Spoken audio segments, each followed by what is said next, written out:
sebetulnya, rasanya ilmu ABA ini juga sesuatu yang cukup aplikatif. Kadang-kadang orang tuanya marah kalau dikasih Oke, tahu mhm. misalnya ada sesuatu yang kurang pas dengan anaknya. Banyak orang tua yang sering marah, "Enggak, anak saya nggak apa-apa," defensif dulu. Jangan, dengarkan saja. Teori ABA itu seperti apa? Dan mengapa dibilang efektif untuk pengasuhan kepada anak? Ada Aturannya. Nah, aturan? jadi kalau dia udah terbiasa mengikuti aturan, itu akan perilakunya akan lebih adaptif gitu di Efektif. berbagai setting gitu sih. Itu kan yang kita harapin ya. Pasti dia memilih yang seru-seru aja nih. Nah, yang ditonton yang ke sana-sana. Padahal kita sangat miris gitu kan. Ya dari konten-konten yang mungkin kita lihat bareng-bareng di Instagram atau di TikTok gitu yang aduh pengetahuan kayak gitu kok nggak pada tahu sih. Iya, Tambah-tambah kali kalian. kadang-kadang kan, kita dapat info dari sekolah, "Bu, anaknya gini gini gini gini gini." Waduh, kok akhirnya jadi mikir tuh, Bu, Mhm semalaman tuh nggak mhm. fokus Iya iya mikirin iya anak. iya. Pengalaman ya, Bu, ya? "Aduh, ini kenapa ya?" Mhm. Gitu kan. Kalau kita udah tahu kondisi anak kita, kalau kita udah tahu ilmunya, gimana membimbing dia dengan kita belajar kan lama-lama kita tahu ilmunya nih harusnya kayak gini Mhm. gitu ya.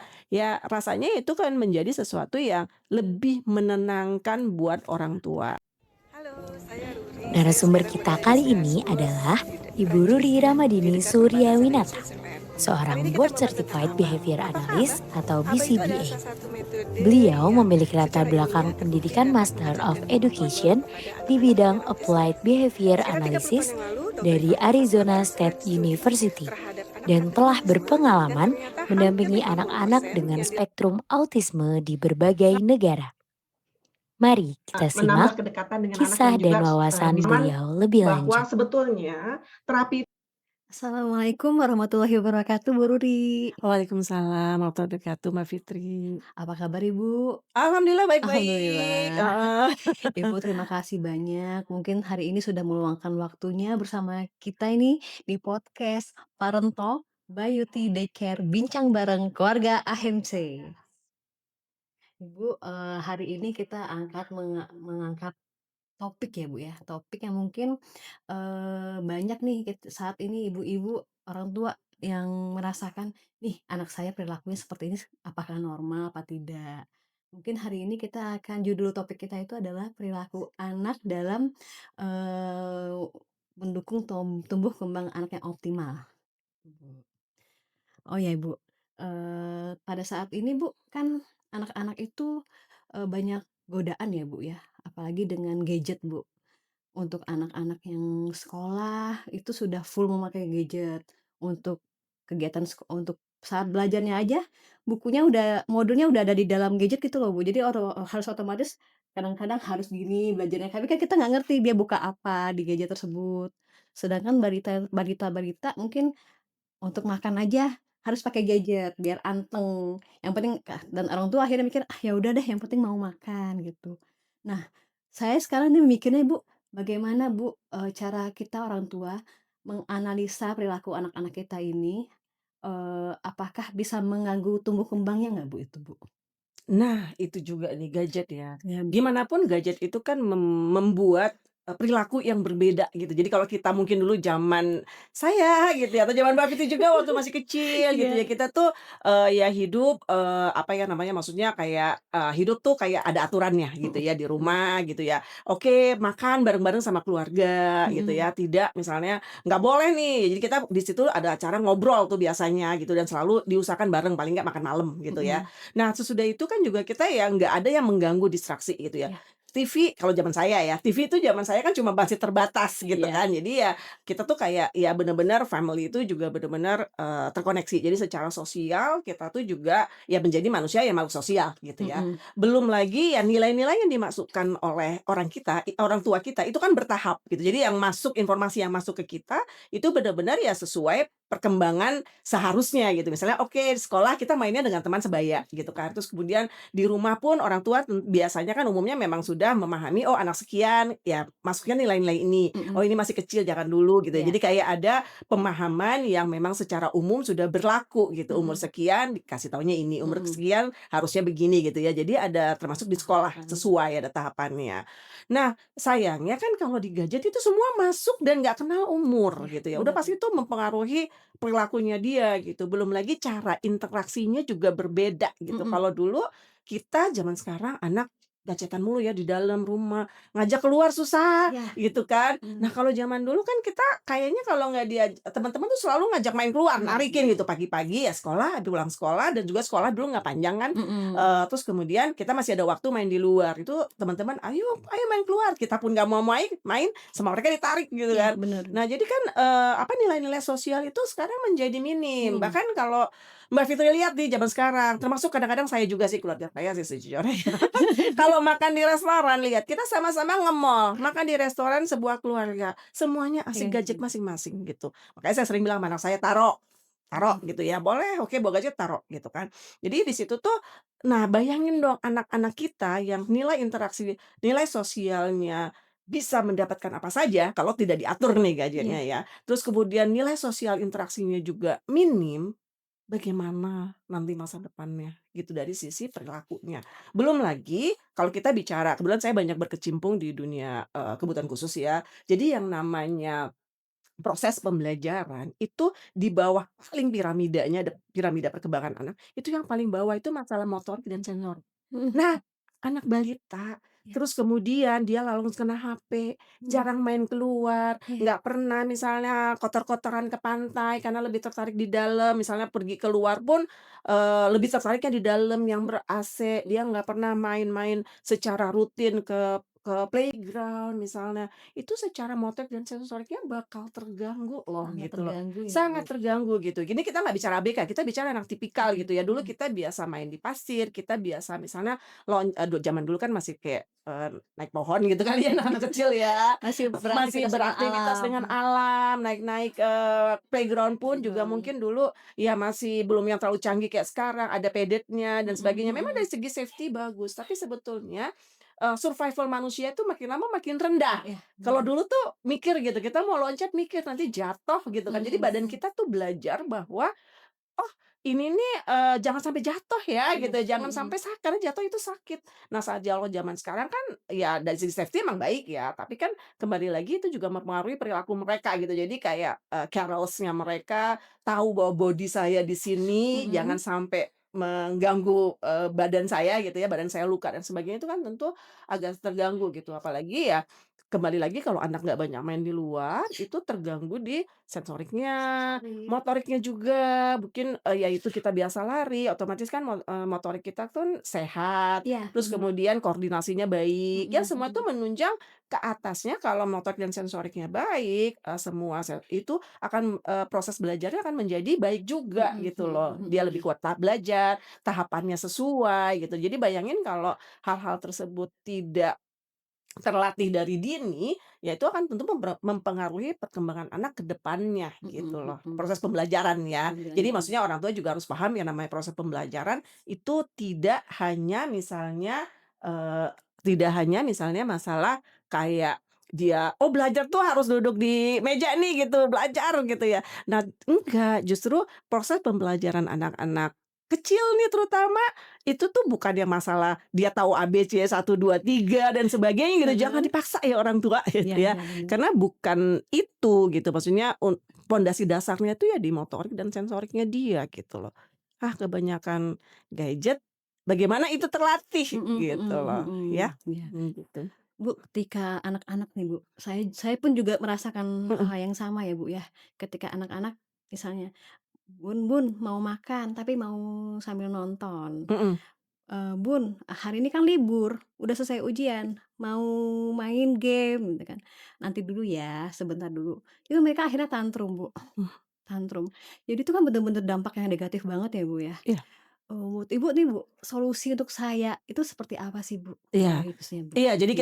kita dengar, kalau dari para ahli nih Iya bilangnya, Bu, misalnya heeh, kayak heeh. WHO lah ya, Mhm, WHO bilang sebetulnya anak-anak itu boleh main gadget nggak sih gitu, heeh, anak bayi nggak boleh ya, anak bayi, ayam itu nggak boleh gitu kan. Nah, tapi kalau misalnya untuk anak-anak yang katakanlah 5 tahun aja, untuk anak sekitar usia 5 tahun, itu 1 jam 1 hari. anak umur 5 tahun satu 1 jam jam satu 1 hari, hari itu standar WHO gitu ya, standar WHO. heeh. Jadi maksudnya kalau lebih dari itu akan sangat mengganggu Mhm, gitu mhm, pertumbuhan mereka dari sisi sosial tadi saya juga udah bilang, termasuk juga ya perilakunya gitu. iya, Apa namanya, jadi kita harus jangan sampai mereka nyandu gitu ibarat. Jadi nyandu, apakah heeh, gadget bagus? baguslah ya banyak informasi yang didapat dari gadget gitu kan. Mereka juga banyak belajar karena seringkali Mhm. tuh orang tua, "Tapi kan dia bisa jadi ABC 1, 2, 3 ngomongnya lancar dari gadget," katanya. Gadget, heeh. Iya, bener, tapi Heeh. jangan sampai jadi nyandu gitu Nyanduk, kan. Apalagi kalau anak-anak ketergantungan kecil ya, Bu, ya? ketergantungan, apalagi Mhm. sampai misalnya kalau diminta tantrum gitu ya. Jadi Tantrum, kita ya. harus kayak kasih batasannya. Mhm. Batasannya tuh gimana, berapa lama sih? Ya kita menuju kepada usia anak itu gitu Mhm kan. mhm. Ya cuma segitu, boleh dibagi sedikit-sedikit mungkin ya gitu kan. Maksudnya 15 menit atau apa. Nah, jadi harus kita atur seperti itu gitu loh. Mhm. Nah, kemudian kalau kita berbicara mengenai perilaku, Perilaku? gimana caranya nih? Nah, kita harus menganalisa kenapa sih anak melakukan itu. Jadi kan namanya anak barangkali komunikasinya belum terlalu lancar gitu Mhm ya, atau mungkin dia mhm. juga belum terlalu paham Paham. konteks-konteksnya, oh ini kurang bagus dan sebagainya. Jadi ya kita, seringkali mereka berkomunikasi ya dengan perilakunya, gitu Mhm ya. mhm. Nah, gimana kita ngelihatnya? Kita lihat kenapa. Jadi kita harus mengobservasi kenapa anak itu melakukannya, ya. Dan seringkali orang tua kan responnya reaktif nih kalau ada perubahan behavior ya, heboh gitu ya, "Ah, anak saya tantrum," gitu kan. Nah, jadi karena, orang tua reaktif, akhirnya anak mendapatkan fungsinya. Jadi kalau misalnya anak pengen pengen gadget gitu kan, pengen gadget yang berlebihan gitu, terus orang tuanya ngasih, dengan tantrum dia dapet gitu. Jadi dia pikir, "Oh besok-besok Tantrum kalau lagi aja. saya pengen, tantrum aja pasti orang tua kasih," gitu. Jadi kita lihat kenapanya. Jadi ada 4 nih fungsi perilaku, sebab Mhm. kenapa dia melakukan itu. Jadi di dunia ini nggak ada yang gratis ya. Jadi dunia tuh selalu ada sebab akibatnya lah gitu ya. Jadi ada 4 sebab gitu kenapa dia tantrum. Yang pertama yaitu tadi, karena dia pengen sesuatu. Ya jadi Mhm. kayak umum lah ya terjadi ya. Mhm. Kalau misalnya anak-anak, ya itu juga saya lakukan sih sebetulnya kan kan dulu waktu anak saya masih kecil Iya, ya. Bu. Jadi misalnya, ya kita sering ngajak tuh ke toko mainan, kita udah janjiin nih ke toko mainan, tapi ini kita cuma untuk buat, kado aja Kado ya, aja. kamu nggak beli ya, karena kamu udah punya mainan banyak atau minggu lalu baru beli. Jadi kita ke sana, janji ya cuma buat beli kado. Iya mama," gitu kan. Nah, terus kemudian akhirnya pada sampai saat di sana anaknya, pertama tantrum kan, Iya. pertama kan iya, tapi lihat mainan dia pengen langsung "Nggak mau, aku mau ini." "Nggak boleh," mamanya bilang. Terus dia tantrum gitu kan. Nah, akhirnya awalnya mungkin orang tuanya kuat nih ya, tapi lama-lama dia udah mulai bikin skenario gitu kan, drama, Drama. udah jerit-jerit gitu kan. Mhm. Akhirnya kan ya, "Ah, udahlah dibeliin deh," malu diliatin orang gitu kan. Tapi apa yang anak pelajari? Oh, Itulah. ini kelemahan orang tua kita nih. Nah, besok-besok kalau pengen sesuatu, tantrum aja, Iya. pasti dia dapet gitu ya. Ya beberapa anak mungkin dengan perkembangannya usia bisa hilang perilaku tersebut gitu kan. Tapi kan perilaku yang akan selalu dapat walaupun mungkin nanti, besarnya ya nggak selalu yang berarti dia tantrum, tapi dia juga belajar bahwa, oh ternyata gampang aja dapat kalau saya ngambek sama mama, saya marah sama mama, Mhm. ya udah nanti mama pasti ngikutin. Nah itu Iya. kan juga jadi senjata, anak Anak tersebut kita ya, sendiri, maksudnya ya, iya. kalau kita bahasa perilaku tuh seharusnya orang dewasa gitu kan, orang tuanya, terus kemudian ya orang-orang rumah lah yang sekitar yang udah dewasa gitu, termasuk kakek nenek gitu Iya, ya misalnya bener. Mhm. tinggal dekat gitu ya, itu dan guru-guru itu harus punya yang namanya instructional control, harus bisa mengontrol anak gitu kan. Mengontrol anak. Nah itu yang penting yang harus kita bisa capai gitu kan. Nah jadi kurang lebihnya begitu. Itu yang pertama ya, Mhm. karena ingin sesuatu nih. Kemudian yang berikutnya adalah yang kedua misalnya dia pengen menghindari sesuatu. Jadi transisi dari kegiatan yang dia sukai ke kegiatan yang tidak sukai. Misalnya contoh, anak lagi main disuruh mandi. Oh, iya, Bu. Itu juga banyak ya jadi tantrum nah ya. Itu drama juga, Bu, di rumah. Iya. Jadi ada tekniknya juga supaya, dia merasa lebih legowo gitu ninggalin Mhm. apa yang dia suka, Kerjaan. yang dikerjain main dia suka banget gitu kan, Mhm. ke yang dia tidak sukai mandi nih umumnya sering banget ya paling Mhm. sering itu kan atau Mhm. disuruh tidur gitu Tidur, kan. iya.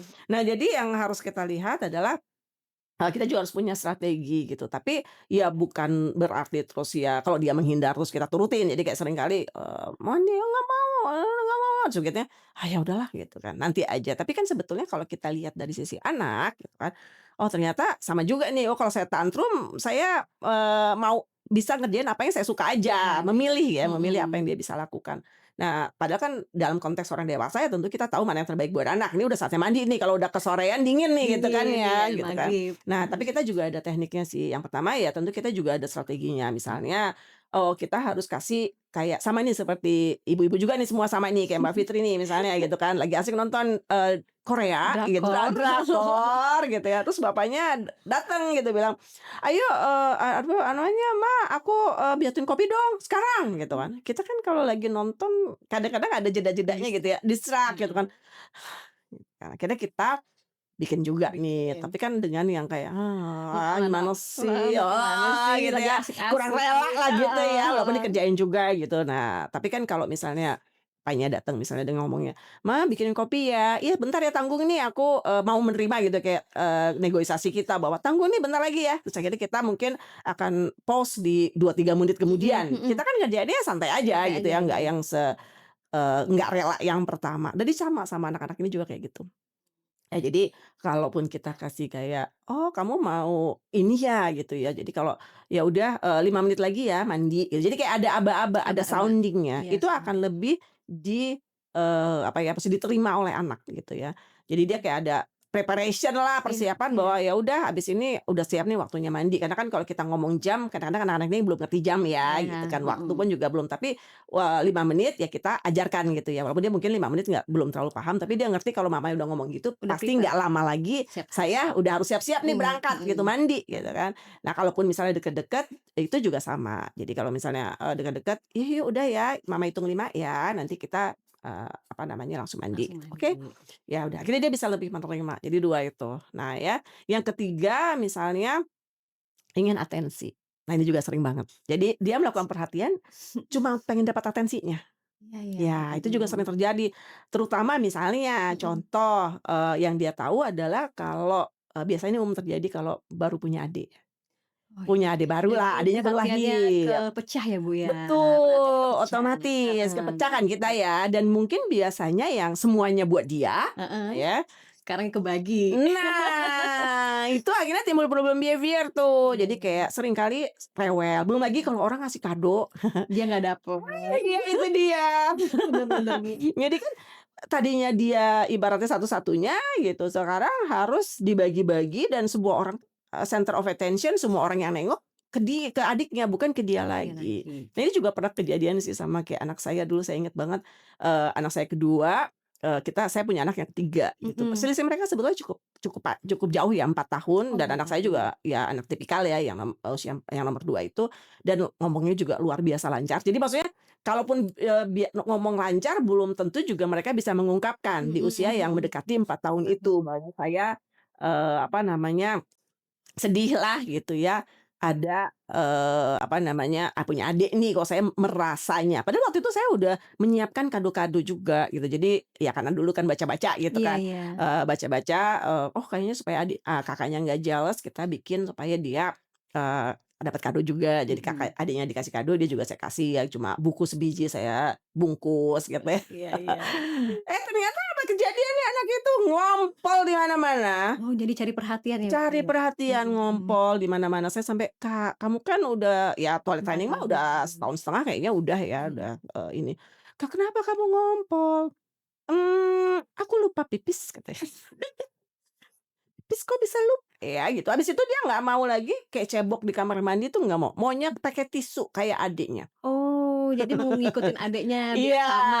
biar sama. Heeh. Nah gitu kan, gitu. Nah jadi, dia tuh butuh perhatian gitu kan. Dia harus merasa comfort dulu, nyaman dulu, baru baru dia bisa berperilaku normal gitu. Jadi kembali lagi lah gitu. Jadi itu ada kayaknya sekitar hampir seminggu tuh dia berlaku seperti itu. Tapi ya kita akhirnya ikut, nurutin dia sih. Maksudnya bukan pada saat dia gimana, waktu itu saya juga belum belajar sebetulnya ya Mhm, behavior heeh. analis, tapi kita berusaha memberikan kenyamanan juga sih ke dia bahwa, "Nggak apa-apa kok, mama tetap sayang sama kamu." Nah, dan Nah, yang seringkali terjadi itu, ini tips-tipsnya juga, kalau misalnya, kan kalau anaknya terjadi perilaku yang anak kakaknya gitu ya, dari iya, perilaku, seringkali kan kita kayak responsif kan, "Oh kok kayak gitu sih, Wah?" Gitu, kayak agak sedikit marah gitu. mhm. Ataupun kalau misalnya kita lagi main sama adik, seringkali kita juga reaktif gitu, kita main sama kakak, terus adiknya nangis, kita tuh langsung yang, Gara-gara nyalain kakaknya. Nyalain kakaknya, atau Heeh, kita bener. langsung, "Kak, "Udah ya, Ade nangis," gitu kan. Jadi Iya. kakaknya kan sakit hati ya. Iya, benar benar, Ibu. Biasa jadi nomor satu gitu, nomor 2 waktu itu karena dia anak kedua, tapi kan mungkin, jadi kayak anak paling kecil gitu ya. Tiba-tiba dia harus berbagi dan kayaknya saya kayak udah expired gitu ya. Udah nggak Udah dapet perhatian udah lagi nggak nih, berarti saya gitu. kok expired ya gitu dah.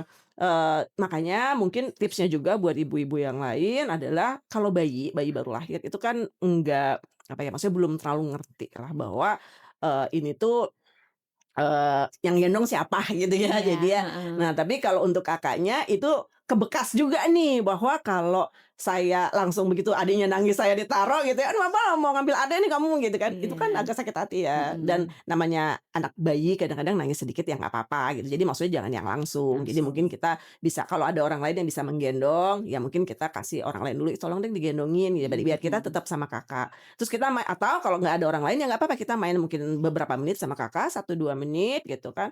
Terus bilang sama Kakak, "Yuk kita lihat kasihan adiknya nangis, yuk kita lihat yuk." Jadi kayak diajak. Ajak, jadi dia tuh ikut berperan serta ya, Bu, ya? Betul Heeh, berperan betul serta. Jadi, betul. "Ah, aku nggak diperhatiin lagi," jadi nggak ada perasaan seperti itu. Iya iya Mhm iya iya. mhm. Jadi ya itu yang, mungkin kita juga walaupun waktu itu sebetulnya sempat juga maksudnya saya juga bilang ini ada adik dan sebagainya dan saya juga nggak nyangka juga ya, respon dia begitu karena ini kan Iya, dia anak kedua ya udah biasa berbagi sama abangnya dan abangnya. kita juga udah kasih tahu ini ada adik dan dia kayaknya seneng-seneng Seneng aja. aja. Tapi ya tetap aja ada respon kayak Iya, gitu tuh dramanya. heeh, ada drama. Nah jadi, Betul. itu juga bisa terjadi ya perubahan behavior. Terus kemudian yang keempat itu ada perubahan behavior karena misalnya masalah, kayak sesuatu yang otomatis sih. Jadi Mhm kayak, mhm. secara kayak atau masalah sensoriknya gitu. Jadi kayak misalnya kita nih semua ngomong ya, kayak kita ngomong tuh kadang-kadang kan pegang, tangannya gerak-gerak, kaki gerak-gerak. Iya, Nah itu mhm. sesuatu yang bentuknya otomatis ya Iya, gitu, Bu, nggak mhm. ada apa-apa juga, nggak ada fungsinya sih. Tapi mungkin bisa melatih regulasi kita juga diri gitu. Jadi kayak kita nih lagi podcast kan agak deg-degan ya. Jujur ya, Ya Bu, ya? ya. Nah, jadi ya kadang-kadang kita ada menggerakkan kaki, menggerakkan kepala atau Benar, tangan, itu sebuah cara kita untuk meregulasi diri atau bikin kita fokus gitu ya. fokus, Nah, itu benar. salah satu yang karena, otomatis itu. Atau Mhm. kalau beberapa anak, kalau kita bicara anak-anak, ada beberapa anak kan yang memang secara sensoriknya mungkin belum matang gitu ya. Jadi Mhm. artinya dia terganggu dengan hal-hal yang mungkin orang lain sih seumurnya seharusnya nggak terganggu. Mhm. Misalnya, kayak ada suara dia takut sama kayak beberapa suara, Mhm bener. Jadi kayak mhm. suara-suara umumnya yang terjadi adalah suara tangisan anak lain, Mhm. suara apa namanya, kayak selain suara tangis, suara bersin, suara batuk, atau suara-suara dari elektronik, itu tuh beberapa anak yang mungkin enggak, punya masalah sensorik kayak merasa nggak Nggak nyaman nyaman, gitu, atau bener. misalnya kayak ada, apa ya, kayak misalnya pasir, ada beberapa anak kan yang kayak agak takut, agak awal di awal ya, Iya, nah heeh, agak takut kayak sama fobia gitu ya, Bu, ya? ya, Heeh, sampai fobia sih enggak, cuma kayak geli atau geli, secara heeh, sensorinya tuh mhm nggak terlalu mhm. bagus, belum terlalu bagus, jadi geli dengan hal-hal kayak pasir yang jijik-jijik, Mhm kadang-kadang kan mhm. suka nggak mau nginjak rumput misalnya.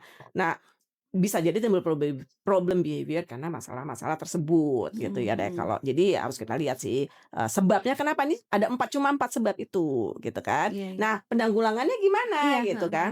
Yang pertama adalah ya jangan kasih fungsinya gitu ya. Jadi maksudnya fungsinya jangan dikasih. Jadi kalau dia nangis karena pengen sesuatu, ya jangan langsung dikasih tahu jangan dikasih sesuatunya pada saat dia nangis gitu. Jadi kita harus, kekeh, tahan-tahan, sabar gitu ya, Bu, jangan dikasih dulu gitu ya, Bu? Iya, jadi, Heeh. yang pertama sih, jadi kayak kita tuh tapi nggak bisa jadi kayak kita harus jedain dikit. Jadi kan ya untuk di awal tahapan pertama adalah, ya kita nggak mungkin juga anaknya sampai yang nangis gimana ya, Mhm. tapi yang penting jadi kalau dari ilmu perilaku tuh ada yang namanya disebut ABC, antecedent, behavior, consequence. Jadi kayak A, B, C gitu Mhm ya. mhm. Nah, behavior ini di tengah nih ya. Jadi kalau dia tahu dia pengen sesuatu, terus dia nangis, terus dapet, ya behavior ini diperkuat. Oh, kalau saya nangis saya pasti dapet. Jadi pengen kita supaya bisa stop perilakunya, kayak kita jeda dikit, walaupun cuma 1, 2 detik. Ulur waktu. Jadi kayak misalnya anaknya nangis kan, Iya, Bu. namanya anak nangis kan kadang-kadang pasti ada jedanya dikit Iya, ya. Jadi kayak heeh yang dia lagi heeh, bener. gitu. Nah, itu tuh kita kasihnya di situ. Mhm Jadi nggak mhm. harus juga dia misalnya ngomong atau apa, tapi yang penting dia kayak ada agak tenang sedikit, "Oke, kalau kamu mau boleh tenang sebentar." tenangnya tuh nggak usah lama-lama, tenang 1-2 detik aja, Iya kayak iya. kelihatan dia mulai cooling down dikit, oh iya kasih. Jadi kita, oh iya pintar ya, tenang dikasih gitu. Jadi akhirnya anak belajar, oh kalau saya pengen sesuatu saya Harus tenang tenang dulu, dulu, baru baru didapat. dikasih. Jadi ya Iya. itu, jangan yang lagi ngamuk-ngamuk jerit-jerit dikasih, wah dia pikir nanti, oh besok-besok kalau ini ya saya dikasih Iya gitu ya. bener Jadi ya bener. pada prinsipnya adalah kita tidak memberikan fungsinya tersebut gitu. Termasuk yang lain-lain juga, Mhm. termasuk kayak tugas tuh ya harus tetap dikerjain, kayak yang dia mau mandi ya harus mandi kan Iya gitu. Nah, jadi bener. berarti kan strategi tadi yang tadi saya sampaikan juga bisa dipakai gitu ya. Sama tentu plus kita juga harus membiasakan struktur yang baik setiap hari gitu. Maksudnya anak-anak ini akan sangat respon baik kalau kita tuh ada aturan. Gitu ya, maksudnya aturannya jam berapa mandi, jam Mandi. berapa ini ya, fleksibel sih, mungkin nggak kayak zaman dulu yang harus benar-benar kayak kekeh gitu ya, Kekeh maksudnya ya. sesuai banget Jam gitu. 5 Tapi harus mandi, jam angka 12 udah langsung jangan mandi. iya, Heeh. bukan yang kayak zaman VOC banget ya, kalau zaman-zaman dulu ya gitu. Tapi maksudnya ya bisa fleksibel, Bener. tapi tetap harus ada aturan. Karena anak Aturan. itu kalau terbiasa mengikuti aturan di rumah, namanya sekolah pakai aturan ya. Iya, bener. Namanya komunitas ada Ada aturannya. aturan. Nah, jadi kalau dia udah terbiasa mengikuti aturan, itu akan perilakunya akan lebih adaptif gitu di Betul. berbagai setting gitu sih. Itu kan yang kita harapin Harapin ya, bener Bu. heeh. Mhm. Nah, di lain sisi juga kalau memang anaknya nggak bisa, ada sesuatu yang defisit skill karena dia belum bisa, kita latih. Jadi misalnya dia belum terlalu ngerti ngasih tahu mamanya, "Aku sedih." Karena beberapa anak tuh kadang-kadang bisa lancar ngomong tapi nggak nyaman ngomong tentang Perasaan. perasaan. Nah, itu kan mungkin, "Mama aku sedih," apa namanya, "kok mama ininya sama adik aja," misalnya. Nah, itu Mhm. jadi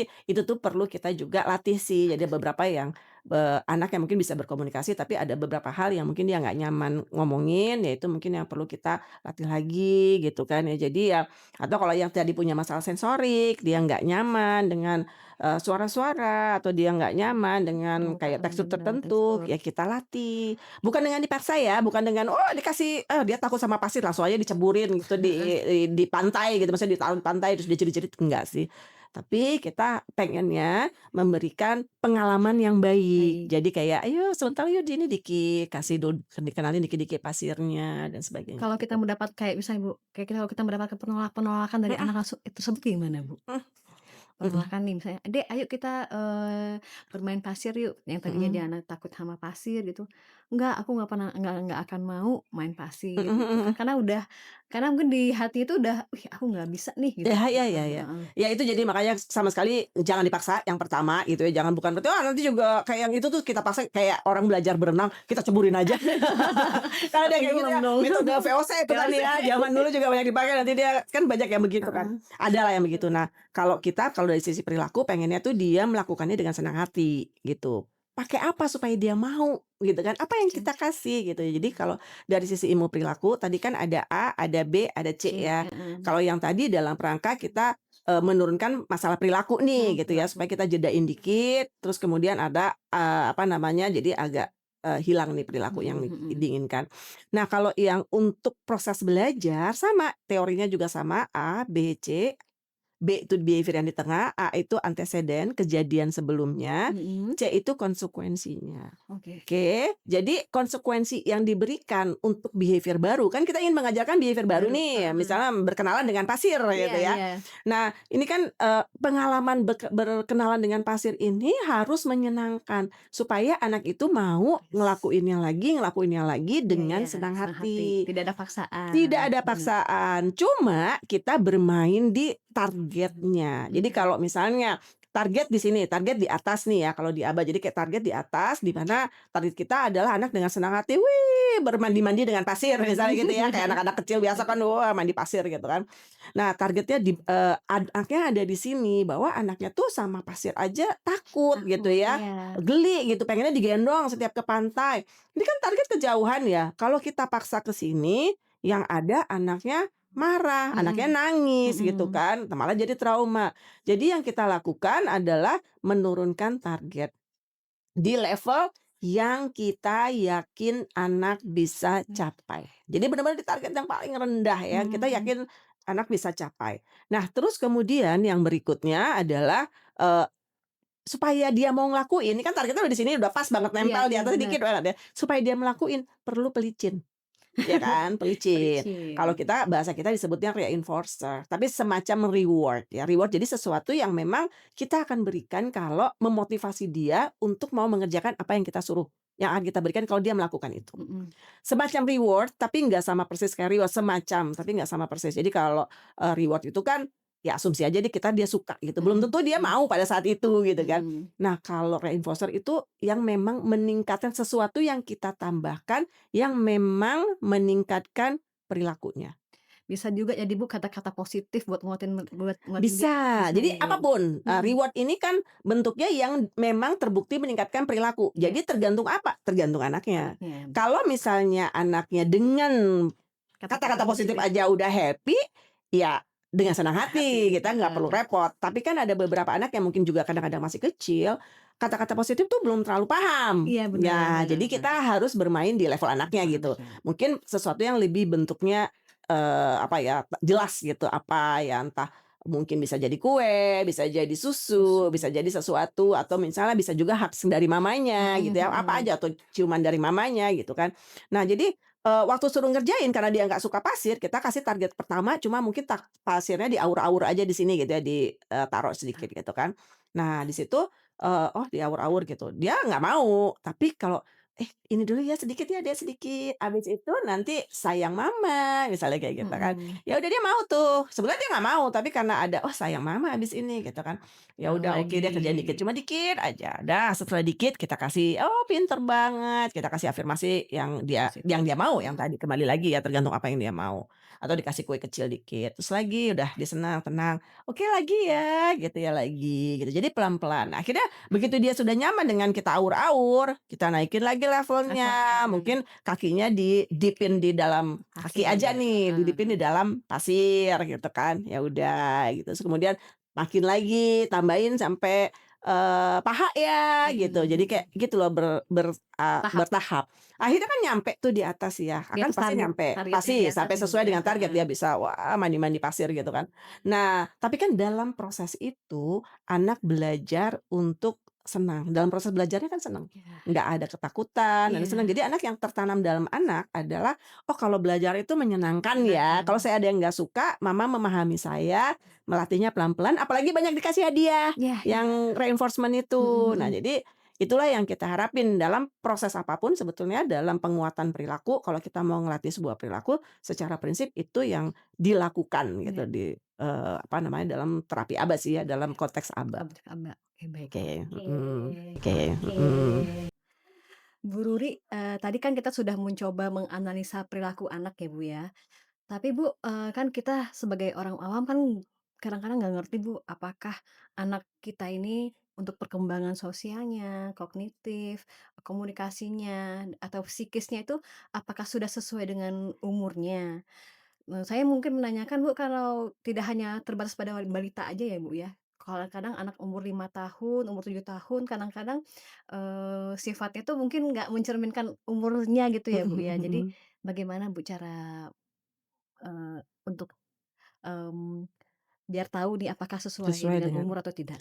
Oke, jadi kan, tentu kalau kita apakah anak saya sesuai dengan umurnya? Mungkin yang harus memberikan, penilaian adalah, profesional gitu ya. Mhm Karena mhm. kan kembali lagi yang, itu adalah ranahnya profesional nih gitu. Jadi misalnya kan Bapak Ibu kan biasanya kan mengadakan kalau masih bayi, masih kecil kan itu kan juga selalu ada kayak vaksin misalnya, Iya, itu kan selalu heeh. ketemu dokter anak ya. Mhm mhm Nah mhm. mungkin bisa juga make sure lah, meyakinkan yakin bahwa apakah anaknya sesuai mungkin bisa ditanya ke dokter anaknya gitu. "Anak saya gimana nih perkembangannya?" Maksudnya nggak cuma dari sisi fisik ya, Iya. apalagi sekarang kan kayak ranah-ranah anak keterlambatan tuh banyak banget ya yang Mhm. berhubungan kayak ada ASD, ADHD, atau hal-hal yang kayak gitu, atau kalau yang udah usia sekolah itu ada disleksia dan sebagainya, itu kan macem-macem gitu ya, atau mungkin punya masalah sensorik seperti SPD gitu ya. Nah jadi, mungkin Bapak Ibu lah gitu bertanya ke profesional yang menangani Bapak Ibu bahwa, "Ini kira-kira emang udah oke apa belum?" Gitu ya. Mhm. Terus kemudian kita juga berpikirnya jauh nih. Jadi kan sebetulnya kalau anak itu sudah bersekolah, yang pertama ya tentu Bapak Ibu ngelihat sekelilingnya lah. Barangkali, ini untuk dari sisi orang awam ya. Lihatlah sekelilingnya, misalnya yang seusia gitu kan. Kira-kira sama nggak sih kita, jangan apa ya, maksudnya jangan menjadi judgemental juga gitu. Atau misalnya kalau, kita lihat apakah sama nih dengan teman-teman yang lain atau sepupunya yang seumur. Mmm. Kira-kira sepupunya tuh udah sama nggak seumur tuh udah bisa ngomongnya kayak gimana, perilakunya seperti apa. Walaupun kalau perilaku tentu kadang-kadang karakter anak kan beda-beda ya. Mhm. Tapi secara umum gimana? Kalau anaknya sudah bersekolah, mungkin dengarlah apa kata gurunya. Karena guru itu kan kalau kita di rumah, apalagi kalau anak pertama, kita kan nggak terlalu ngerti ya anak umur segini bisa apa gitu. Jadi kayak kepekaan kita tuh masih yang agak rendah lah gitu ya. Nah, begitu dia bersekolah, guru itu kan pembandingnya teman-teman semuanya. Nah, jadi apa namanya, disitulah ya guru akan memberikan penilaian yang betul-betul objektif gitu. Kalau memang ternyata anak kita ada sedikit keterlambatan hal-hal tertentu, misalnya dalam perilakunya, dalam berbahasanya, dalam mungkin dia cara sosialisasinya. Nah, cobalah dengar apa kata guru. Karena kebetulan saya kan banyak berkecimpung di dunia kebutuhan khusus gitu ya. Dan kita juga sering banget berhubungan dengan para guru, terutama kita berhadapan anak-anak yang masih kecil nih gitu ya, Mhm. yang perbedaan sama temennya tuh sebetulnya kalau kasat mata secara orang ngomong kayak enggak kelihatan. Tapi kalau untuk orang yang kayak di guru perbandingannya banyak gitu ya, atau mungkin psikolog pasti ngerti itu anak ada masalah gitu kan. Nah disitulah seringkali kalau guru menyampaikan kepada orang tuanya tersinggung Iya. gitulah. Misalnya, "Anak saya bisa ngomong kok," gitu kan. Padahal guru ngelihat, Mhm. iya dia bisa ngomong, tapi cara ngomongnya tuh cuma diulang-ulang misalnya gitu kan. Atau misalnya, anaknya mungkin agak terlalu aktif gitu ya di sekolah, ya semua anak aktif pastinya ya, memang yang sehat ya aktif gitu ya, tapi bukan yang hiper gitu kan. Wajar anak umur 2 3 tahun mungkin belum duduk lama itu wajar, tapi kalau kayak udah 5 tahun, udah pas Mhm. TK lah gitu, itu kan juga, sudah mulai yang bisa diarahkan untuk duduk lebih lama.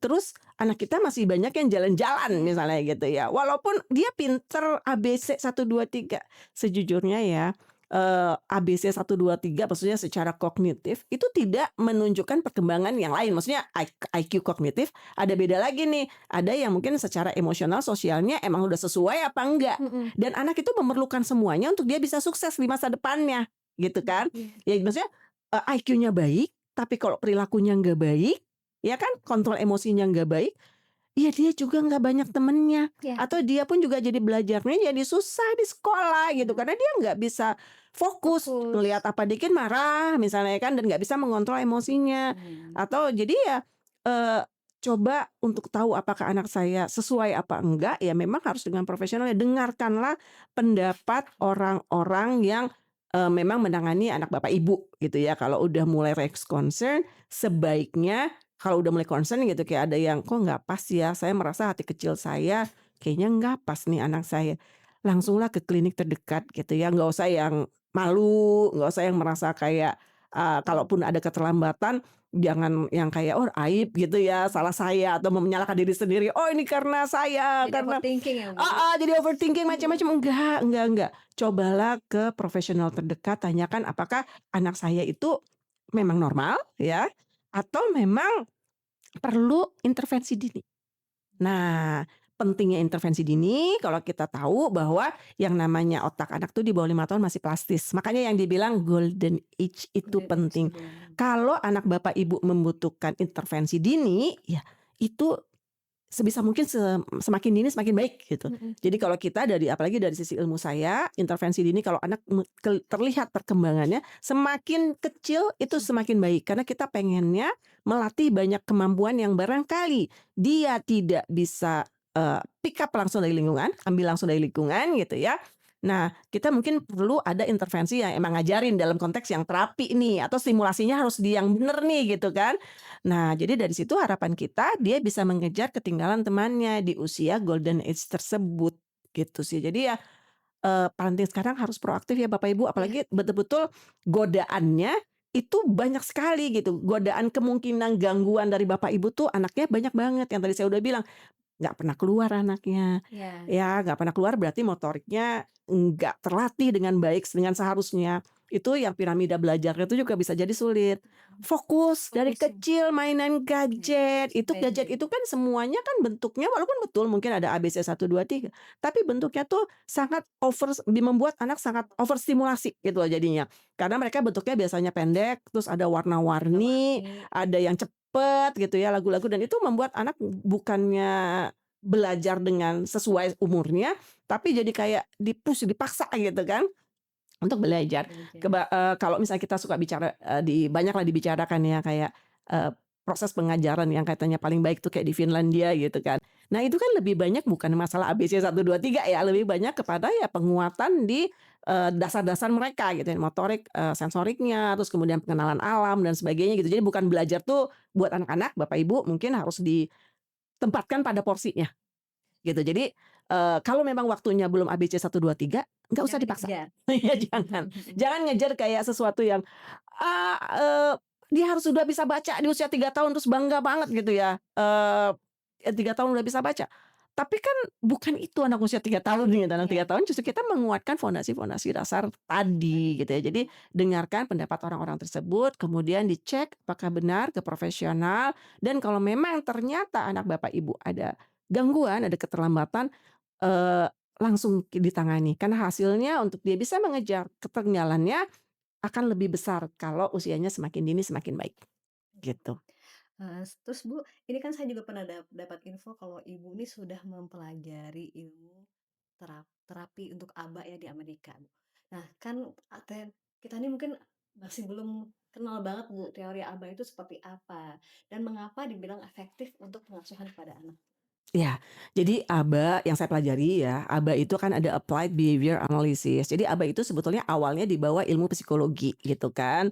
Tetapi kemudian banyak digunakan karena, untuk penanganan anak kebutuhan khusus awalnya. Tapi Mhm. ABA itu ilmu umum aja, kayak ilmu ya kayak psikologi lah ya, seperti apa gitu ya. Jadi ya kayak kita menangani banyak, perilaku manusia gitu. Mhm mhm. Nah, terus kemudian apa aja nih yang bisa dipelajari oleh ABA, apa yang diajarkan gitu kan. Ya karena dia perilaku manusia jadi berlaku juga untuk parenting Iya nih iya. gitu kan. Kemudian juga sebetulnya secara umum itu ilmu ini dipakai juga untuk misalnya yang hal-hal lain nih ya, misalnya kayak di perusahaan. Kalau di psikologi, dunia psikologi ada yang disebut PIO ya untuk manajemen. Di ABA juga ada yang disebut OBM, Organizational Behavior Management. Atau kalau sangkut pautnya dengan UT nih gitu ya, itu untuk misalnya behavior based safety, untuk safety-nya. Itu tuh juga bisa, akan lebih aplikatif menggunakan ABA gitu kan. Nah kalau kita bicara, ya memang paling banyaknya awalnya dipakai untuk dunia kebutuhan khusus, untuk penanganan anak-anak, autisme umumnya. Oh Jadi gitu. jadi sebenarnya ilmu ABA itu udah lama banget berada di bawah psikologi, tapi kemudian banyak untuk membantu penanganan anak kebutuhan khusus dan akhirnya menjadi sebuah ilmu yang relevannya kelihatannya untuk kebutuhan khusus, tapi sebetulnya ilmu umum aja gitu. Terus untuk apa ilmu ABA? Kita ingin mengajarkan perilaku. Perilaku. Perilaku apa? Iya, kita fokus di perilaku ya kan, applied behavior analysis. Kita mengajarkan perilaku. Perilaku apa? Perilaku apa aja yang dibutuhkan anak. Gitu ya, terlepas dia anak tipikal atau anak kebutuhan khusus gitu Mhm. kan. Apa nih, misalnya menurunkan problem behavior, jadi kayak ya tantrum yang Tantrum, ya. berlebihan, terus kemudian mungkin ada beberapa anak yang ya mungkin masih yang kayak pakai fisik ya, misalnya kayak suka mukul, Iya. nendang dan Mhm. sebagainya gitu kan. Hal-hal tersebut gimana, hal-hal tersebut yang kemudian yang keduanya adalah kita mengajarkan skill deficit. Jadi mengajarkan sesuatu yang sesuai dengan lingkungan harapan kita. Jadi misalnya apa ya, beberapa anak mungkin karena usia, mungkin karena ada hal-hal yang terlambat perkembangannya gitu kan, atau dia tidak bisa belajar langsung dari lingkungan, itu kita perlu ajarin, kemampuan itu gitu ya. Nah itu juga menggunakan teknik ABA gitu, jadi kita fokus di situ ngajarin perilaku. Nah, Mhm. jadi kalau kita berhubungan dengan masalah parenting, kembali lagi, yang namanya perilaku itu kan bukan bukan hasil dari perilaku anak nih ya. Kan bukan hasil dari anaknya juga, tapi kan tergantung lingkungannya, Orang tua. tergantung orang tuanya terutama yang berhadapan banyak sama Orang tua anaknya, anak, benar. betul. Nah, mungkin ini saya jadi kepikir juga nih, kalau zaman dulu mayoritas adalah perilaku itu diajarkan oleh orang tua. Iya benar. Ya, karena ya godaannya lain dikit ya, godaannya Mhm. dikit gitu. Kos Zaman paling banyak gitu ya. nah, orang tua dan sekolah mungkin ya gitu. Mhm. Tapi kan zaman dulu sekolah juga nggak lama, waktu saya kecil tuh belum yang terlalu panjang, waktu masih kecil gitu kan. Nah, tapi kalau sekarang ya itu perilaku itu dibentuk oleh orang tuanya cuma berapa persen, apalagi zaman sekarang, apalagi, di Jakarta Iya. misalnya gitu ya. Mhm. Berapa persen sih para orang tua ini bisa bertemu anak gitu misalnya. Terus kemudian tentu tergantung ya sekolah ya udah pasti, terus di mana lagi? Gadget, informasi yang datangnya dari gadget, dari YouTube itu kan membentuk perilaku anak dan kita nggak bisa memfilter perilaku yang ada dari gadget ya. Apalagi kayak misalnya sekarang semua pakai gadget. gitu Ya. kan. Semua pembelajaran di sekolah kayak canggih gitu, pakai gadget gitu Ujian kan. pakai gadget. Iya, semua pakai gadget gitu kan. Tapi kan hal-hal tertentu kita udah nggak bisa kontrol. Oke, anaknya setiap saya tanya, ya jadi kayak dulu saya tuh awalnya kayak anak saya. Ya anak saya juga kenal iPad mungkin usianya udah 5 tahun ya, karena kan udah usia 21 tahun yang gede nih Yang ya. gemes Kalau yang kecil ya mungkin dari kecil sih, agak lebih kecil. Ya jadi kan, dia iPad pun juga saya sangat, "Enggak, kamu harus sharing sama adik kamu berdua nih," sama kakak sama abang ya kita sebut nih. Ya udah, berdua gitu, mereka bisa sharing, bisa berbagi dan saya tuh bener-bener waktu itu keluar, nyuruh mereka keluar tuh susah banget gitu kayaknya kan. Mhm. Ayo main di luar," gitu kan, pengen supaya mereka masih, usia dini, TK, ya bawah lah gitu kan, sama SD juga masih main di luar. Nah, mulai muncul waktu dia anak saya yang pertama tuh SMP, karena waktu itu posisi kita di Dubai juga kan, waktu itu kan udah mulai semuanya gadget ya kan, dan dari komputer, mereka harus punya komputer, pokoknya papa tugas di komputer dan ternyata itu benar-benar ngubah perilakunya dia gitu Iya, kan, karena yang tadinya saya bisa ambil itu iPad gitu kan, sekarang nggak bisa. jadi sulit karena alasan dia kan selalu kerjain tugas ya Tugas, kan, benar, heeh. mama ngerjain tugas, tapi kan kita nggak bisa selalu Belajar, berada di sebelah anak gitu kan. Jadi kan ya kita juga nggak pernah tahu apa yang dia bukanya. betul, walaupun tentu diajarin dari sekolahnya pun, di sekolahnya waktu itu juga diajarkan bahwa bagaimana bijak dalam gadget gitu. Tapi kan kalau kita ngomong anak SMP gitu kan ya, Mhm. mungkin banyak ya begitulah ya, seperti kita Iya, juga dulu pernah jadi remaja gitu ya. Nah itu kan mempengaruhi gitu. Nah saya ngebayangin yang lebih kecil lagi gimana, iya, gitu, ya kan? generasi selanjutnya ya, Bu, Betul. ya. Kalau kita bicara tentang oke, zaman dulu tuh, okelah anak saya yang gede juga udah mulai kayak, banyak nonton TV, tapi TV itu kan, eee, ya nonton dari awal sampai akhir gitu kan, Iya, kayak ada ceritanya atau ada sesuatu lah message dan anak ini kan nontonnya juga nggak terlalu deket ya, kalau TV kan udah pasti kan agak jauh karena nggak bisa nonton gitu. Nah, sementara kalau gadget ya, itu kan di depan mata. Jadi bener-bener dia udah nggak aware lagi sama yang lingkungan lain. sekitarnya gitu Mhm. kan. Terus yang overstimulasi tadi karena dia bisa pindah-pindah sendiri. Nah, jadi akhirnya kan tentu mempengaruhi perilakunya anak-anak ini. Jadi saya agak ngeri, nih Mhm. anak-anak ini ke depannya gimana? Gimana? Makanya kan di luar negeri juga kayak di Australia sama di negara Eropa ya saya lupa mana itu kan udah membatasi ya. Mereka sudah tidak boleh Iya, lagi ya betul tidak boleh lagi gadget di bawah 13 tahun kalau saya 12 sampai gitu ya. Pokoknya dibatasi sekolah juga udah nggak boleh lagi gitu ya, masih kecil-kecil main gadget gitu. Jadi ya rasanya juga orang tua juga udah harus mulai berpikir ke situ ya, karena ya siapa lagi nih kalau memang aturan iya, pemerintah kita masih membolehkan gitu ya banyak hal-hal gadget ya, ya mungkin kita yang harus membatasi. Karena ya mereka tuh belum sanggup mencerna informasi sedemikian, dalamnya gitu. belum lagi, Bu, komunikasinya anak-anak itu, Bu. Kadang-kadang, contohnya nih, dia denger konten. Mhm Dia menggunakan kata-kata yang, "Wah, kok bisa ngomong itu? mhm.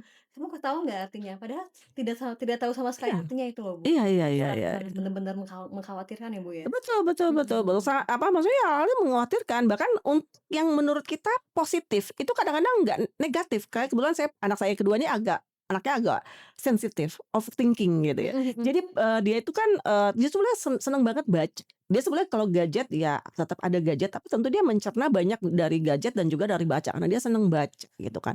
Informasi sekarang kan luar biasa gampang banget dapat dari mana-mana. Nah, Jadi pernah waktu dia SMP itu kita lagi terima raport, saya ingat banget dan parent teacher conference gitu. Dia seharusnya dia mempresentasikan apa yang dia lakukan gitu. Nah, beliau lakukan di sekolah gitu ya. Dia ngelakuin, lama-lama dia tiba-tiba nangis. Lah saya bilang, "Loh kok kamu nangis?" gitu. Gurunya juga, kenapa kamu nangis?" gitu kan. Jadi dia tuh tiba-tiba karena, mungkin, banyak hal yang dia pelajari tapi belum pada saatnya gitu ya, walaupun kelihatan kayak edukatif gitu. Dia bilang, "Mama, nanti gimana saya kalau saya sudah besar nanti?" dia Gimana? overthinking. Iya overthinking, "Gimana ini dunia udah seperti ini," katanya, "dunia apa namanya, kayak, nanti gimana nih, nanti semua, plastik-plastik," kan dia bilang ya, waktu itu dia belajar tentang satu inilah, "Ini nanti kalau plastik gimana dunia nanti pada saat saya besar? Bagaimana pekerjaan saya besar? Gimana nanti, plastik-plastik ini nanti menutupi dunia jadi saya tidak bisa hidup enak," gitu ya, Enak. maksudnya hidup yang kayak ada greenery dan sebagainya gitu. Aduh Kak, mungkin kamu kejauhan banget.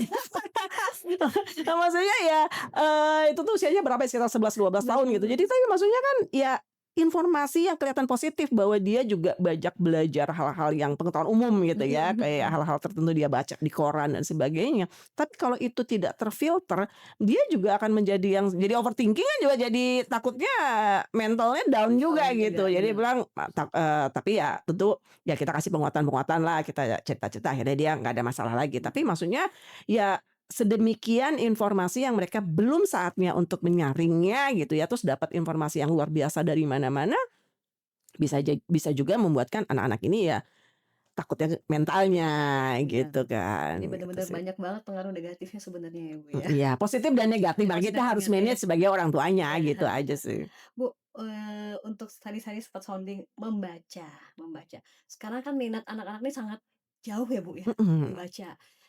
Ibu ada saran nggak untuk kita yang orang tua, bagaimana cara menumbuhkan minat membaca anak di saat saat sekarang ini udah, konten, anak lebih hobi melihat konten, game daripada membaca. Padahal zaman kita dulu kan, Bu, ya, membaca itu, sesuatu sangat menarik ya, Bu. Iya, Baca novel, betul. baca pengetahuan umum, Mhm. biografi. Jadi, kita jadi ngerti, jadi tahu pengetahuan di luar sana. Sedangkan anak-anak sekarang, Bu, sangat-sangat mengkhawatirkan ya kadang-kadang, "Ini tahu nggak ini?" "Nggak tahu." Loh, aduh agak perasaan cemas juga sih sebagai orang tua sih, Bu. Iya betul, jadi kan, namanya waktu itu kan cuma tetap 24 jam ya, nggak berubah Iya, gitu ya. bener, heeh. Nah padahal godaan-godaan lain yang, apa ya namanya, maksudnya, lebih stimulating gitu ya. Jadi kayak ya kenapa sih mereka anak-anak sekarang mungkin, perilakunya jadi kayak kurang suka membaca sesuatu ya, mungkin mereka tidak terbiasa melakukan sesuatu yang bentuknya lama. Mmm, Instagram 1 menit ya kan ya. Maksudnya mhm, cek ilmu gitu cuma sebentar-sebentar dan sekarang orang awalnya dari YouTube. YouTube itu, kontennya lama lah ya iya, gitu kan. Kemudian beralih ke Instagram, beralih ke TikTok. Itu kan sebetulnya kan informasi yang disampaikan dalam waktu yang menit pendek, heeh, jumlahnya menit gitu. Jadi menit, mhm. fokus anak ya kalau dia terbiasa melihat itu aja, hal tersebut terpapar exposure-nya terlalu besar di bidang-bidang itu, tentu perilaku dia akhirnya cuma bisa fokusnya dalam tentang yang pendek-pendek gitu. Dia udah gak sabar lagi menerima informasi yang harus baca dulu, Mhm, misalnya kayak gitu kan. Ya ibaratnya kalau kita dulu baca novel, kita langsung ke akhir gitu kan, karena iya, kan ya udah langsung ketahuan nih dalam 1 menit akhirnya iya, gimana gitu kan. bener, heeh. Nah jadi kan ya perilaku itu akan jadi terbentuk gitu kan. Jadi ya kembali lagi, ya hal-hal itu gadget itu sangat mempengaruhi perilaku anak-anak ini. Nah gimana caranya kita bisa, Menumbuhkan, kembali menumbuhkan minat baca gitu ya. Yang pertama sih memang kan gimana pun juga lead by example. Jadi maksudnya ya orang tuanya akunya juga juga, bener. harus, apa ya, membatasi penggunaan gadget juga. Maksudnya ya gadget silahkan, saya juga ya termasuk yang rada banyak nih pakai gadget ya Mhm, dengan untuk keperluan apapun gitu kan. Nah tapi ya mungkin emang kita harus bener-bener spend waktu untuk keluarga, maksudnya memberikan aturan-aturannya gitu. Jadi oke gadget boleh, tapi ya kembali lagi disesuaikan dengan usianya tadi yang iya, sesuai dengan standar WHO. Terus kemudian ya kita benar-benar mencontohkan gitu. Jadi misalnya ya ayo yuk kita kalau zaman dulu anak saya masih kecil, memang belum banyak gadgetan sih memang ya gitu. Tapi kan ya kembali lagi ya kita ke toko buku, mencari fun-nya lagi heeh, buku gitu kan. Sama seperti di luar negeri sekarang kan mereka juga sudah belajar kembali ke buku, buku, bukan lagi yang masalah apa, karena itu, anak-anak jadi tidak menghargai proses, cuma tahu iya, akhir. Kayak tadi tuh, tahu akhirnya doang ya udah ngapain baca lagi novel gitu mhm, kan. mhm, Padahal kan yang mhm. seru itu adalah di dalam novelnya, gimana Prosesnya, betul, proses itu kan membantu kita memiliki perilaku, berpikirnya sesuai gitu ya. Maksudnya ya, oh maksudnya ke sini ke sini ke sini, mhm, maksudnya ke sini ke sini gitu kan. Jadi kita banyak pengayaan dari proses ya apa yang kita baca di novel gitu kan. Sementara kalau kayak yang zaman sekarang kan nggak memungkinkan itu gitu kan. Sementara godaan yang di sana banyak banyak banget banget, dan banyak banget sejujurnya mohon maaf kan banyak banget ya ibaratnya konten-konten yang nggak ada, tidak mendidik, Bu. tidak mendidik gitu kan. Jadi ya waktu tetap 24 jam gitu kan. Nah jadi kan Mhm, ya anak tentu karena mereka belum memiliki, kemampuan menyaring ya pasti dia memilih yang seru-seru aja nih. Nah yang bener, ditonton yang ke sana-sana padahal kita sangat miris gitu kan.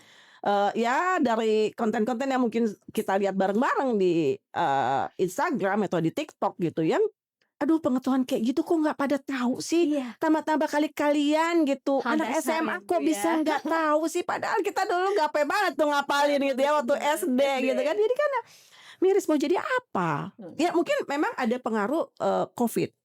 iya, Ya, Covid itu ada kembali dampak. lagi pada prosesnya, tentu bisa jadi, anak proses pembelajaran di rumah nggak maksimal karena Covid ya kan. Kadang-kadang orang tuanya juga mungkin ya harus bekerja online dan sebagainya atau nggak bisa ngontrol anak dan sebagainya, akhirnya proses pembelajarannya terganggu nih gitu kan.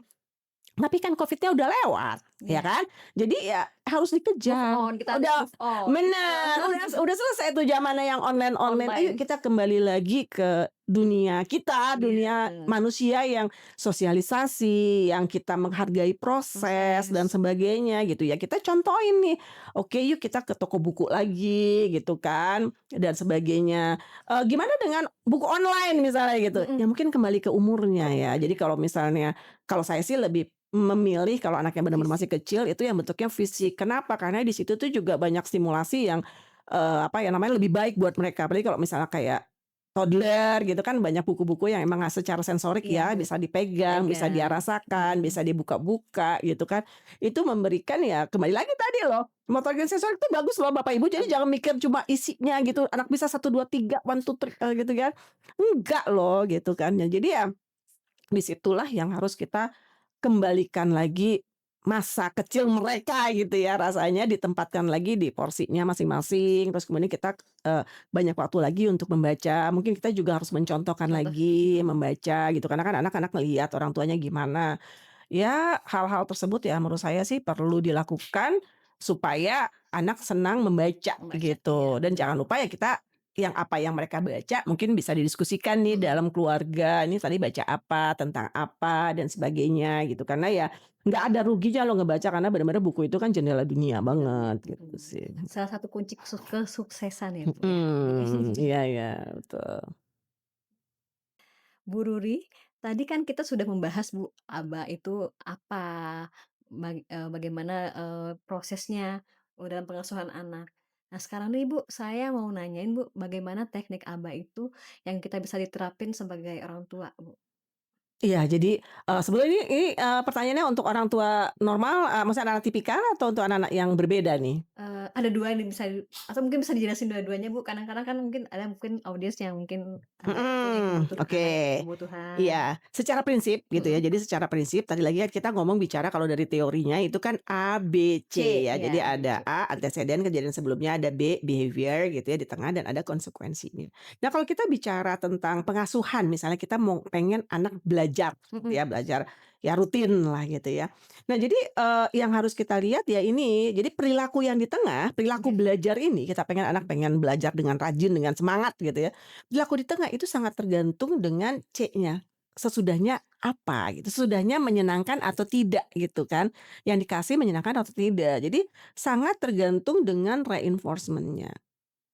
Reinforcement-nya bentuknya apa? Ya mhm, itu tadi, tergantung. Jadi kayak kalau memang anak-anak itu paham hal-hal yang sifatnya udah apa ya namanya, kayak abstrak, kayak misalnya, "Oh iya, senang nih, apa, anak pintar mama, ayo kita belajar," dan sebagainya, ya kita tentu kasih seperti hal-hal seperti itu. Tapi beberapa anak bisa jadi hal-hal tersebut tuh enggak terlalu berarti atau iya, belum. Jadi kita harus mengenali anak kita sendiri, apa sih yang memotivasi dia belajar?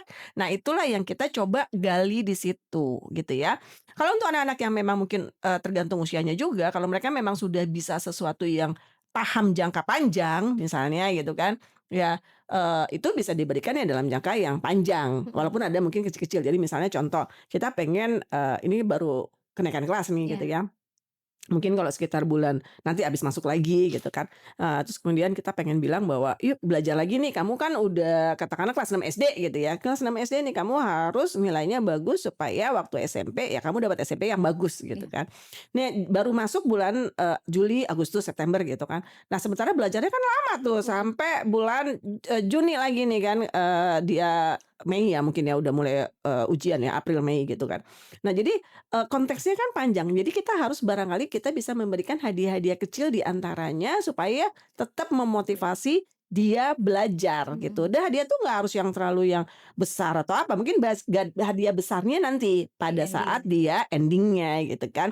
Nah pada saat yang oke kalau kamu bisa dapat SMP ini misalnya gitu kan, nanti, kamu dapat sesuatu lah misalnya apalah yang dia mau misalnya gitu kan, itu kan memotivasi dia belajar. Nah termasuk ya proses di dalamnya gitu, Mhm. kita selalu memotivasi dia untuk bisa ya belajar gitu sih. Tapi tergantung lagi kalau anaknya udah ngerti sesuatu yang intrinsik yang memang dia kan ada anak kan tergantung ya sifatnya Iya, beda-beda ya. beda-beda. Kalau kita pun punya anak saya punya anak 3 gitu kan, itu kan kelihatan ya kayaknya kalau yang si Kakak, yang anak saya nomor 2 itu tuh kayaknya, nggak tahu kenapa dia tuh kayak udah yang belajar sendiri aja Mhm gitu. mhm. Bahkan saya justru menyuruh dia untuk stop belajar gitu Oh kalau jadi ngerjain tugas. rajin ya, Bu, ya? Anaknya rajin, cewek Wah, kali oke. ya. Jadi tuh yang sangat rajin, sangat teratur, bahkan tulisannya maksudnya kayak dia tuh, kadang-kadang belum masuk kelas pun dia kayak udah bikin notes-notes Mhm gitu mhm. kan. Termasuk juga kalau tugas tuh menurut saya kadang-kadang apa ya, terlalu dalam banget lah kalau ngerjain tugas tuh pengennya yang Perfect. terbaik, perfect gitu. Saya bilang, Mhm. "Udahlah Kak, nggak usah gitu banget, udah tidur aja."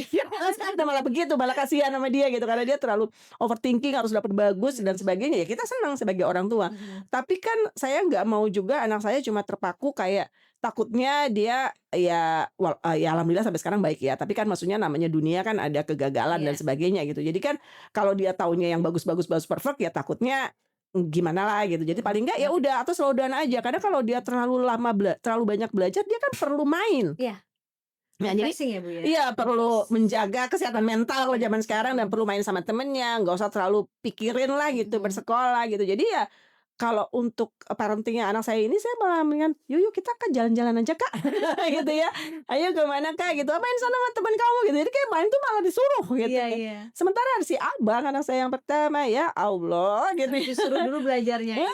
Gitu ya. Belajar juga paling cuma ya cowok juga kali Cowok ya. ya? Jadi kan kadang-kadang, "Bang katanya kan mau ujian." Ya udah dia santai-santai aja gitu maksudnya dan dia pun kayak enggak ekspektasinya yang penting lulus kali ya, yang penting yang selesai gitu kan. Jadi Iya. enggak yang kurang motivasi gitu waktu itu gitu. Jadi ya itu yang kita harus kenali sih anak-anak kita. Tapi yang penting anak ini memang butuh motivasi namanya anak. Motivasi. Bentuknya apa? Bentuknya ya kelihatan jelas, ya mungkin sesuai dengan umurnya gitu. Jadi kalau Mhm. memang anaknya masih yang memang sangat tergantung karena kembali lagi kan konsep konsekuensinya reinforcement itu bukan reward kan. Kalau reward kan kita pikir dia suka gitu Iya. atau emang kita janjikan ya udah kita anggapnya dia suka, dia mau gitu meningkatkan perilaku. Tapi enggak, kalau reinforcement itu yang meningkatkan perilaku dia. Ya kan? Meningkatkan perilaku tuh ya bisa macem-macem gitu Mhm. kan, bisa bentuknya langsung, atau ditunda selama anaknya ngerti, atau ya bisa konteksnya bisa jelas atau tidak maksudnya lebih abstrak gitu ya. Jadi kayak misalnya, oh ya ada beberapa anak kan dipuji aja udah happy banget, Happy gitu. gitu ya. Terus atau mungkin, kayak deket sama mama atau mungkin kalau yang anak masih kecil, ya udah kalau kamu ini Dipeluk. bisa dipeluk mama atau bisa bobo sama mama misalnya, itu juga buat mereka udah seneng banget. Sementara ada anak yang kayaknya emang harus sesuatunya tuh jelas banget gitu, dapat Mhm. apa gitu kan. Nah, jadi kita harus mengenali anaknya, tapi secara teknik aba adalah kita memang harus selalu memotivasi anak kita dengan sesuatu yang menyenangkan supaya proses belajar buat dia tuh menyenangkan. Jadi bukan yang kayak dipaksa gitu, maksudnya, "Eh, belajar belajar belajar," gitu, kayak dipaksa, "Ayo kalau enggak kamu nanti gini," kayak apalagi pakai pengancaman gitu ya. Itu bukan teknik aba. Jadi kita selalu pengennya anak, meningkatkan perilaku belajar itu dengan meningkatkan motivasi dia. Anaknya harus happy dulu ya, Bu, ya? Anaknya harus happy dan ingat tadi ya udah sempat sampaikan ya, selain ada reinforcement kita juga harus manage our expectation gitu. Maksudnya ya kita manage ekspektasi kita loh ya. Ini anak masih anak-anak gitu loh. Jadi jangan yang kayak ketinggian banget ya. Misalnya kayak kita bilang, anak kecil umur 7 tahun misalnya dia dia harus ngerti dong, dia harus Sekalian itu, belajar. sekalian Ah, iya. ya Allah, enggak. Men anak umur 7 tahun kalau ada sedikit-sedikit ya dia ada, mungkin lagi nggak pengen belajar atau apa, ya udahlah wajar aja 7 tahun gitu ya, Tahun, masih heeh. masih, usia SD Peralihan juga, juga ya, Bu? peralihan juga, Mhm. apalagi kalau kita anaknya udah memasuki usia remaja ya, ABG, puber, itu kan yang bermain kan hormon. Betul. Jangan anaknya naik darah, kitanya lebih tinggi lagi naik darah gitu kan. Wah, ini soal buat aku nih, Bu. Jadi ya itu juga kita Iya iya. manage, ekspektasi kita gimana, mengenali juga mungkin Anak. harus belajar parenting juga gitu ya, bahwa ya mengenali anak itu sesuai perkembangannya, sesuai juga ya perkembangan dia gitu. Kayak misalnya remaja, Kenapa sih dulu anak saya nurut-nurut aja, sekarang kok enggak, udah gede bukannya tambah ngerti malah tambah enggak nurut. Ya iyalah Bapak Ibu itu lagi puber ya, itu masa-masanya hormonal yang Bermain, bermain. bener bener. Apalagi kalau umur segitu kan biasanya teman udah menjadi sesuatu yang Penting didengerin, lebih penting penting, benar lebih penting dari orang tua. iya, Kalaupun orang tua yang ngasih tahu dibilang, "Ah cupu nih," gitu kan. nggak keren nih bunda Nggak nih. keren, iya bener. Nah jadi ya hal-hal kayak gitu ya kita juga harus pahami ya, pahamnya gimana ya mungkin Bapak Ibu harus belajar kali ya, belajar maksudnya banyak lah sekarang edukasi-edukasi. Jadi kalau nontonin Instagram dan TikTok ya jangan yang, ini ya, maksudnya bener-bener ya kita selain yang hiburan, kita juga penting banget itu banyak sarana untuk belajar-belajar parenting yang benar. Tapi tentunya kita harus menfilter juga ya, Iya kita dengernya dari siapa gitu. iya, Maksudnya ya bener-bener orangnya memang kompeten di bidangnya, jangan yang asal ya, karena sekarang iya, informasi kan banyak sekali jangan sampai salah gitu. Bu.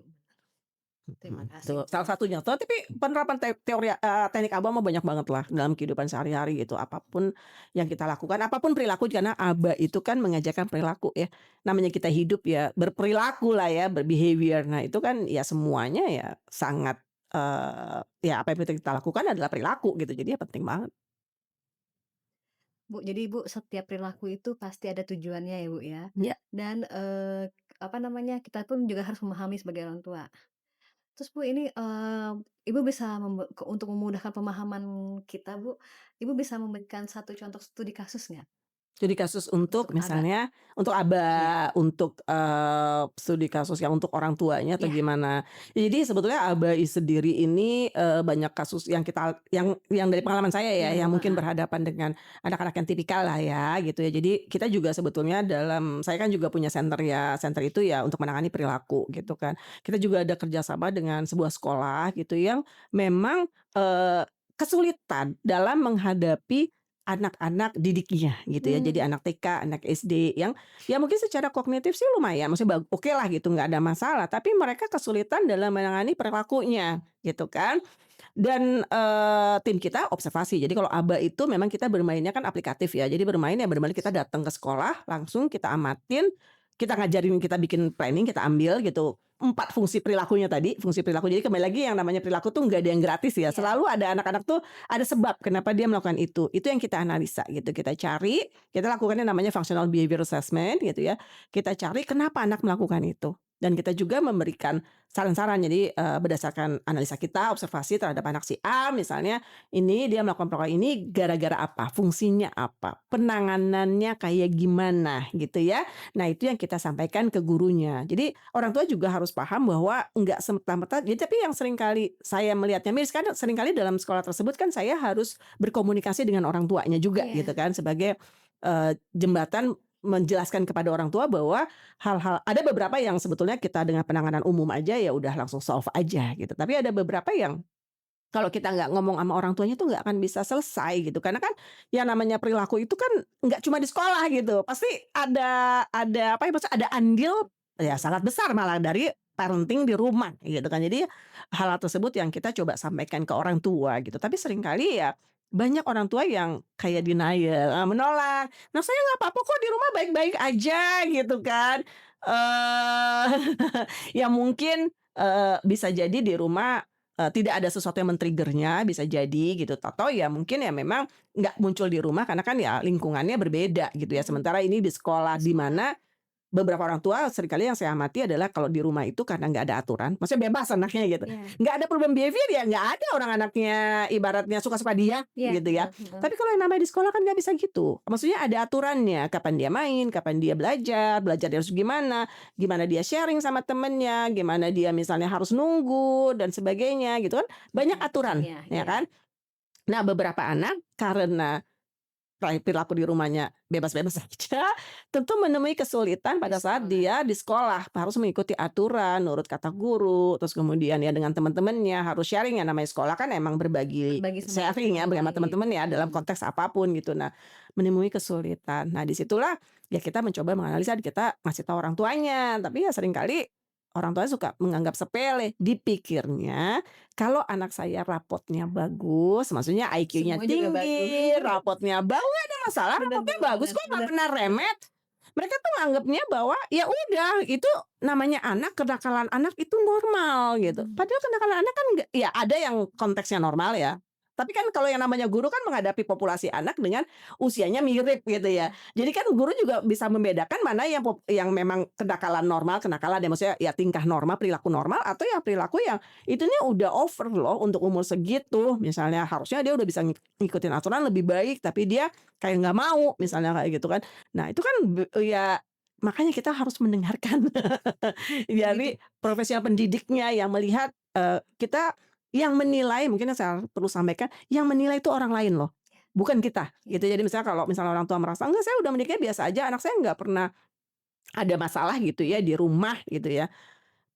Tapi kenapa di sekolah bermasalah? Gurunya aja nih pilih kasih, barangkali kayak gitu ya, gitu. Ada. Padahal anak yang lain dia juga sama suka mukul temen yang lain, kok nggak apa-apa, kok anak saya. Kadang-kadang ada yang berpikiran negatif seperti itu, kok anak saya yang jadi tertuduh sih, padahal nggak begitu gitu. Yang menilai kan orang lain. Kalau cuma satu insiden, saya yakin guru nggak akan sampai memanggil profesional datang gitu ya. Tapi itu pasti kan kejadian yang berulang, kejadian yang berulang yang membuat mereka merasa butuh bantuan profesional untuk bisa menghadapi anak ini supaya proses belajarnya menjadi lebih baik gitu. Dan mumpung masih kecil, katakanlah masih TK, masih SD, kembali lagi hormon belum terlalu bermain nih gitu kan. Iya. Kita harus pegang anak ini, kita harus kontrol behavior dia supaya pada saat nanti ada hal lain yang bermain kayak hormon, kayak juga sosial, maksudnya makin SMP orang tua makin nggak didengerin gitu Iya, kan. bener. Nah jadi tapi nilai-nilainya itu udah tertanam gitu, kemampuan dia untuk selalu mengikuti aturan yang digariskan di masyarakat, ya tadi rumah, tadi sekolah, dia tuh udah terbiasa, yang akhirnya ya dia kalaupun ada sesuatu yang memang apa ya namanya, mungkin apa ya, nggak sesuai, dia tuh udah bisa memfilternya gitu kan.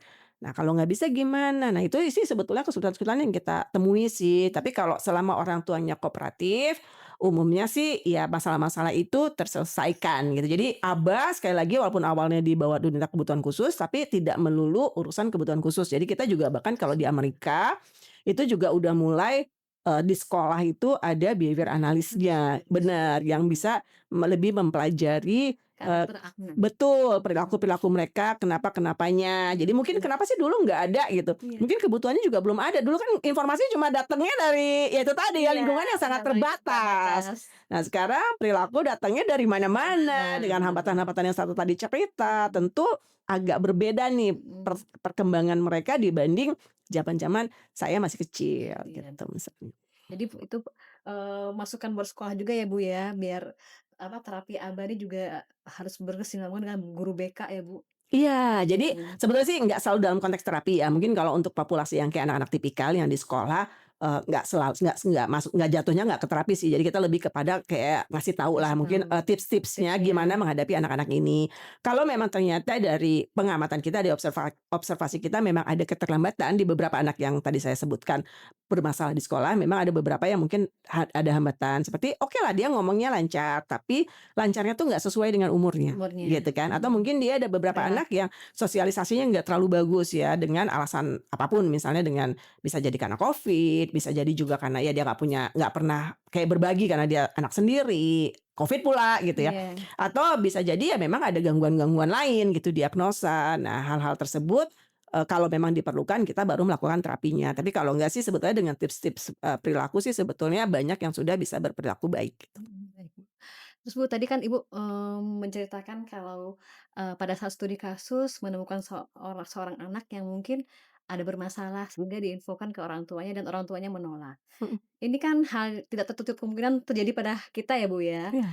Gimana ya, Bu, ya, ada tips nggak dari Ibu Ruri buat buat kami, buat tidak menolak, bagaimana hasil perkembangan anak dan juga nggak overthinking, Bu.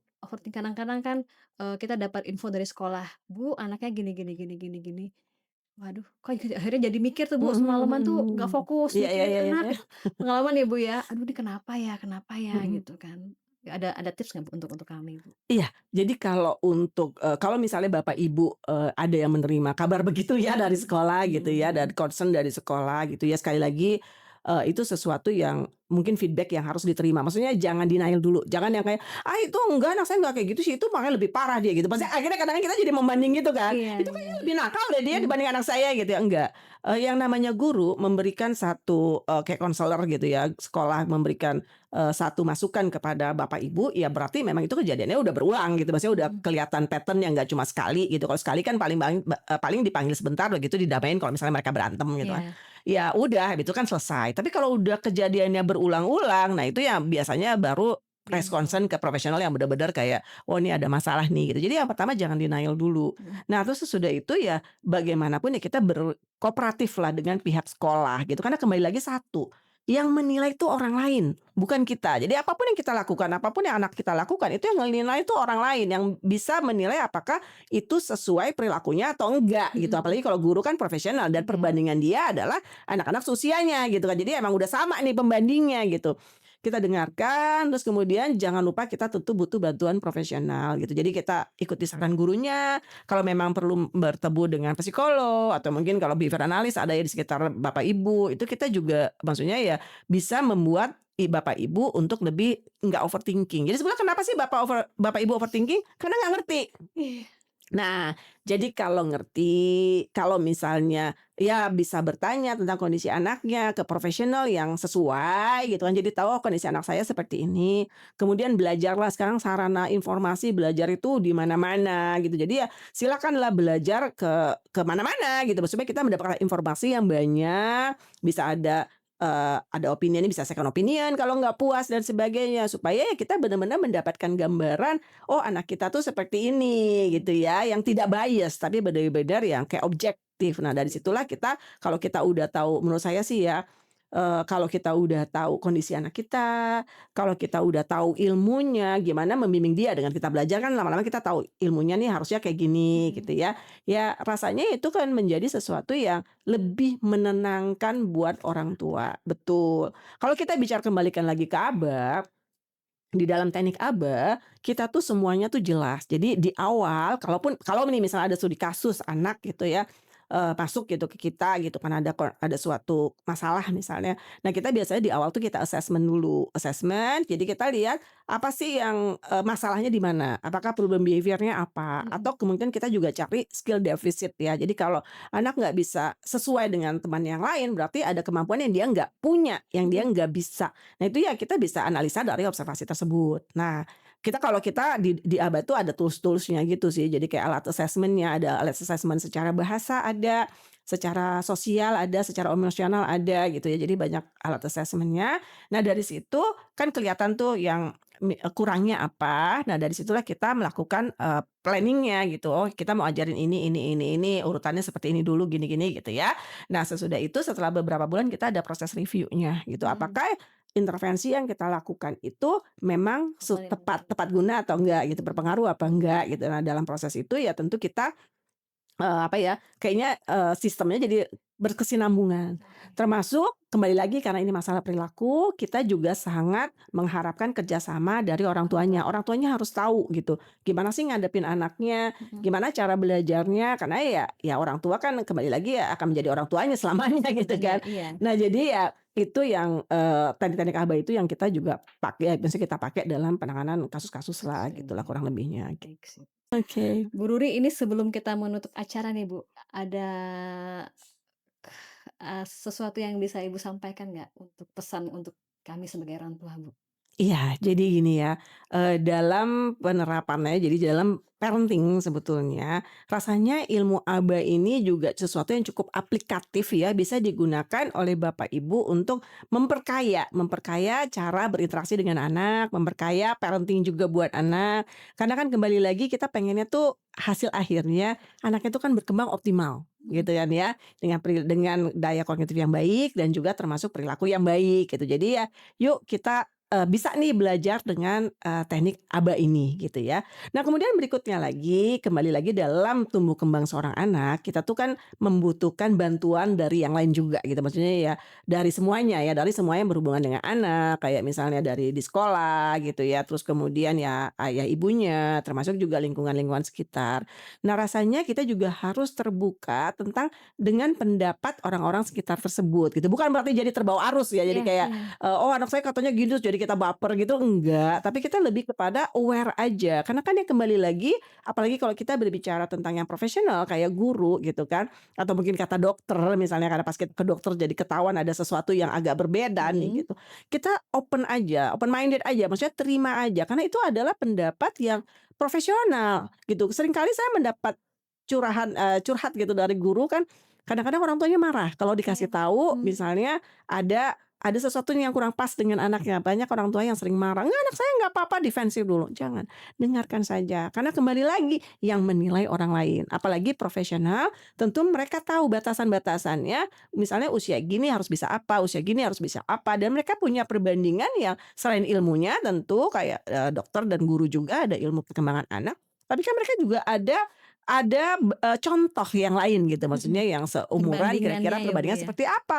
Jadi ya kalau memang dari sana sudah ada, kayak concern-nya ya coba didengarkan, kemudian direnungkan dan jangan sampai terlambat ya. Karena umur anak nggak akan kembali lagi, langsung dibawa ke profesional dan kita dengarlah apa kata profesionalnya, entah ke dokter, entah ke psikolog gitu ya, dan langsung kalau memang ada masalah langsung kita mengambil tindakannya, gitu. Baik, Bu. Terima kasih banyak ya, Bu, untuk waktunya hari ini.